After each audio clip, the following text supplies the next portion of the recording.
Okay, I'm going to replace this factory radio in my 2005 Dodge Durango with a Pioneer AVH-2400NEX radio. There's quite a few things that I've had to buy for this, and I'll go through them as I take this apart. The first thing we're going to do is pop the bezel around the radio. All I really need is a screwdriver in my hand. I'm going to go in through this area here and just pop it out, and it pops out really easily, and you can get at the radio itself. It's got a little ear up here that kind of holds it into the dash, and there's a screw down low underneath that you can loosen, but you don't have to take out. It has a little channel that the thing fits in, but you pop it out and lift it out, and then you have exposure to the radio so that you can remove the old. I'm going to take off these screws here, here, and here, and remove the old radio. Okay, with just a few more clicks of the screwdriver, we were able to pull the dash bezel out. I'm going to send that and turn that on its side to let us allow us to work on the radio. And you'll see there's 4 screws holding the radio in, one here, and then the same on the other side. So we're going to take that out, remove that bezel, and then pull the radio out.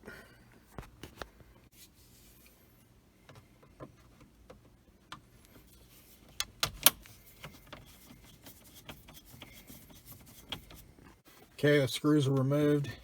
This is heavy, so slide it out, and you'll see the connections on the back.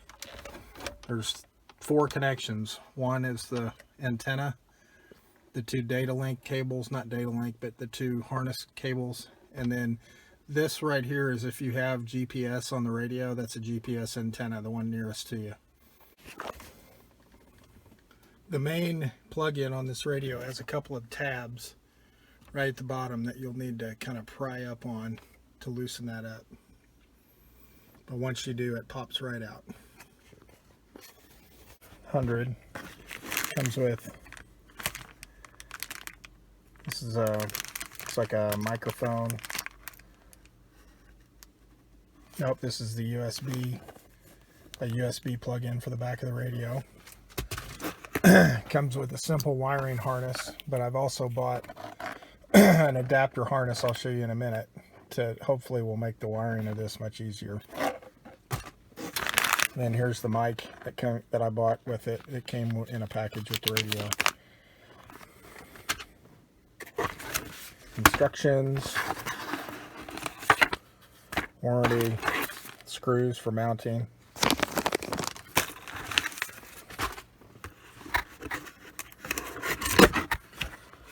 And the radio itself. So I thought I'd take a minute and show you the profile difference between these 2 radios. On the right is the old factory radio we just pulled out. On the left is the new radio. About the same screen, a little bit bigger screen actually, but the whole profile of the radio is much lower. So I'm looking forward to that. And I did buy a bezel kit specific for the 2005 Durango that should make this look pretty clean when we're done. I'll give you links in the video on where I got that equipment. I also bought a Maestro Harness, which is specific for this Chrysler application, in this case a Dodge Durango. This should make wiring the new radio much simpler as well. Okay, I wanted to go over what came in that metric conversion kit for the Dodge applications. So this bezel here will end up going around my new radio once I have it in the dash. This is obviously for a single DIN application, I would think, so I won't be using that piece. But these here are the most important. They're going to go on the side of the radio, and then they're going to fasten here to hold the radio in place. So that allows me not to have to do a bunch of customized shimming and etc. within the radio space. You'll know which one of these is which because there's no instructions within the packet, but you see this little tab right down here on this bottom ear that corresponds to the hole right there above the screw on either side. So that's going to determine your left or your right. So this one would be the right side of the radio as you're looking at it, and conversely the left side will have the tab on the other side. Okay, so the Maestro harness that I bought, you buy these per vehicle type. What this is going to do is it's going to allow you to plug this into the factory equivalent there and then come out, and then you can use the one that came with your radio, the plug-in for it, and wire it into the Maestro, and it makes it easier to wire your car. So I'm going to plug this in, and then I'm going to get to work on doing the other end of these connectors. Okay, the old radio's out. We're left with the cables to reconnect to. You can spend a little money if you want, and it ends up being a lot of money, to go with a factory harness that's specific for this vehicle. Plus, if you want to retain the steering wheel controls on your vehicle, there's a module that you buy with it, and I bought the Maestro the Maestro module, and you flash this with your computer, meaning you plug it into your computer, you use some software on your computer, you tell it what year, make, and model of your car, and then you look at, it'll show you a graphic of the steering wheel. And in this case, I've got some buttons on the back that allow you to turn it up or change the band and the source. And what's cool is that you can program those to be factory defaulted to what they do, but then you can also set a secondary function for each of those buttons to do other things, like show you the navigation screen, show you the gauge screen. There's quite a few different choices, and you can set them to where you want. Now, my problem is this little module is like $150. I was able to find it on Newegg for $99, and that's the cheapest I could find it.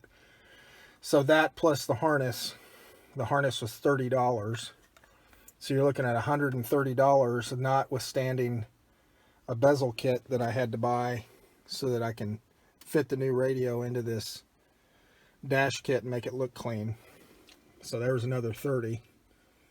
So you're looking at a $400 radio now being about a 5 to 5.5, maybe even 6, depending on how big a radio or how expensive a radio you buy.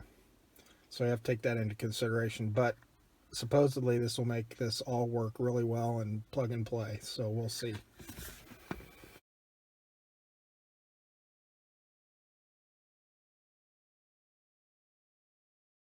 So a word on the harnesses. This is the CHR, and I'll put a link in the video. This is Maestro's Dodge specific for the years that I have, and you can see they'll match up pretty well to those two connectors in the background. Those go to your vehicle, and then you come up here through the harness, and this is all from the factory right here. These are the connections I had to make. These are all your basic hot accessory speaker leads. I did put a bypass on here since it's a DVD player. You can bypass there's a feature that won't allow DVD playback while the car's in motion, which I'm not too worried about that, but I might as well make it work everything the way I want. These cables right here are the ones that are going to plug into that module. And then there's an optional DVD cable. Didn't need that in this application. And there's one wire that you don't have to plug in this case, and you just read the instructions. It's pretty straightforward if you've ever done wiring on a stereo. So with that, I'm going to plug this into the back of the radio, and I'll show you a couple of other connections that we have to make on the back of the radio. And then before we put bezels in and all that to make it fit the opening, we're going to test everything out and make sure that it works, because I've done this about 3 times, needing a new piece each time so that the radio would power up.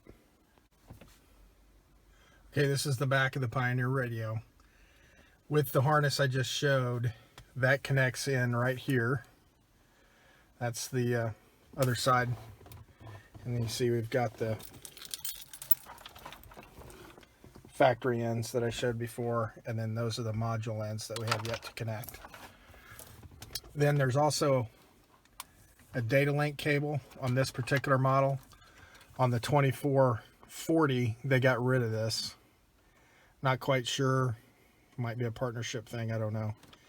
And then this is an audio cable, and on the Pioneers, you're supposed to plug it into the aux cable if you don't have an iData link audio cable. So that's what I've done.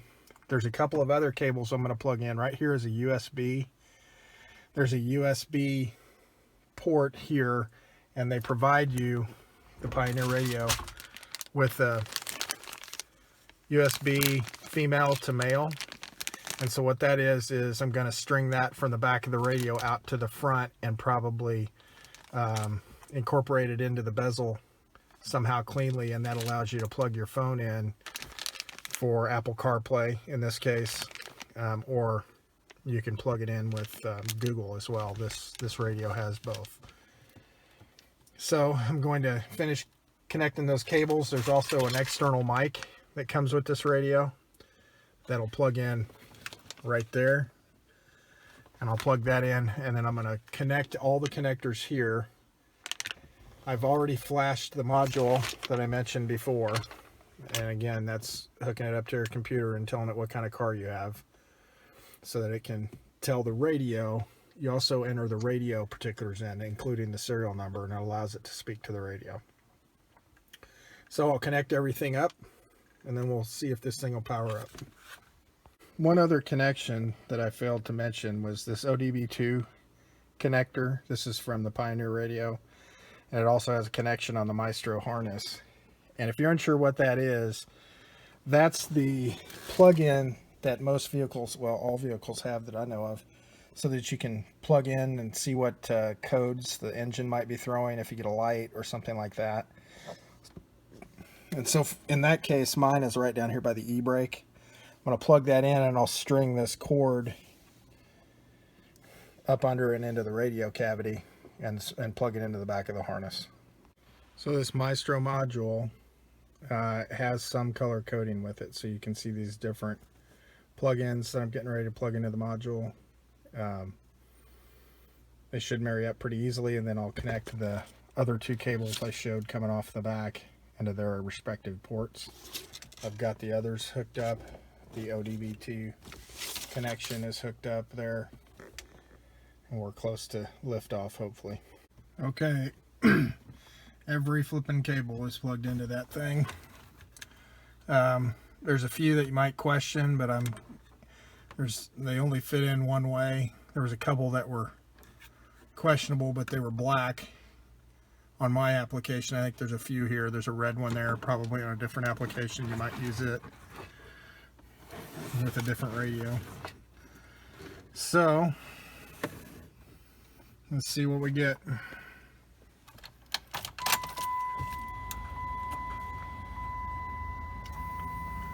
And it came on, which is a hallelujah, because I returned a radio thinking this wasn't going to work. Time to test things out. Okay, I have paired my phone with this, and I've tried a song, and it works. The volume buttons work. I haven't tested every single button out yet, but I will. Okay, I'd like to say that I was able to buy one kit full of bezels that said it was for my car and that it worked, but I couldn't.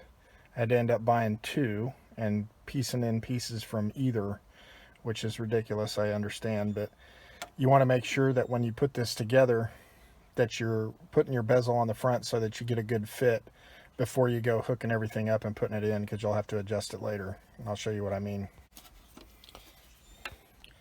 So I put the bezel around, and then I found the position based on how it fit against the side bracket, and then I screw hold in the appropriate holes.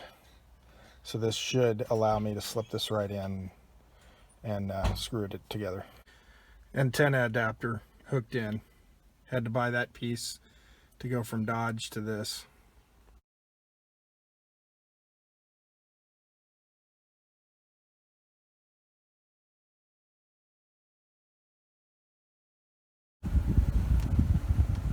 So this is also supposed to be CD DVD player, and it's got a tilt function on it to where if I want this thing to tilt a little bit, I can. I'll hit the open.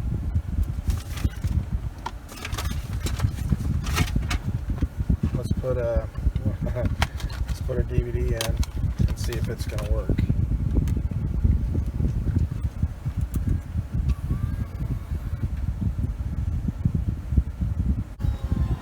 It's also a DVD player, so I stuck a DVD in. Always nice to be able to watch a movie while you're driving, right? Would be good for the passenger. And there is a cable that I can run back to our other. We have a DVD player in this from the ceiling, but it's kind of overkill. But it's supposed to be DVD player, CD, all of that. Not sure how much I'll ever use that given today and the music formats, but I got it in case I need it.